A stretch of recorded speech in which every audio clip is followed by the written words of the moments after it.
ஆனா இந்த கருத்து, அதாவது நீதிமன்றத்துல இருந்து ஒரு தீர்ப்பு வரும்போது இது வந்து மக்கள் ஏற்றுக்கொள்ளக்கூடிய ஒரு நிலை இருக்குது இல்லையா? இந்த நிலை வந்து மாறுபடும்ல சார்? நீதிமன்றத்துல இருந்து இப்படி தீர்ப்பு வந்துருச்சு அப்படின்னா தவறான தீர்ப்பு வந்திருக்கு நீங்க அப்படி வந்து நீங்க விமர்சிக்கலாம். இந்த தீர்ப்பை நான் ஏற்றுக்கொள்ளல, இது தப்பு அப்படின்னு சொல்லிட்டு நீங்க வந்து அதை அப்படி வந்து நீங்க விமர்சனம் வைக்கலாம்.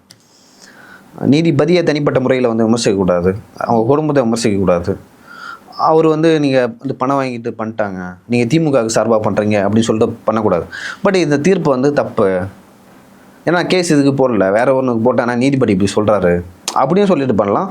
பட் நீங்கள் வந்து டைரெக்டாக வந்து நீதிபதியோ இல்லை வந்து நீதிமன்றத்தையோ இல்லை அவங்க குடும்பத்தையோ வந்து நம்ம விமர்சனம் செய்யக்கூடாது. அது வந்து நீதிமன்ற அவமதிப்புன்னு சொல்லிட்டு சொல்லுவாங்க.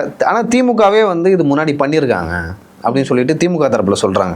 சமூக வலைதளங்களையும் அதான் சொல்கிறாங்க. என்னென்னா ஒரு காலத்தில் வந்து திமுகவுக்கு எதிர்ப்பாக வந்து தீர்ப்புகள் வந்தால் அவங்க என்ன சொல்லுவாங்கன்னா நீதிபதியை விமர்சனம் செய்வாங்க, நீதிமன்றத்தை விமர்சனம் செய்வாங்க, தனிப்பட்ட முறையில் தாக்குவாங்க. அந்த மாதிரியான கருத்துக்கள்லாம் வருது. எது எப்படி இருந்தாலும் இது கொஞ்சம் சென்சிட்டிவான விஷயம், கரூர் விஷயம் என்னை பொறுத்த வரைக்கும்.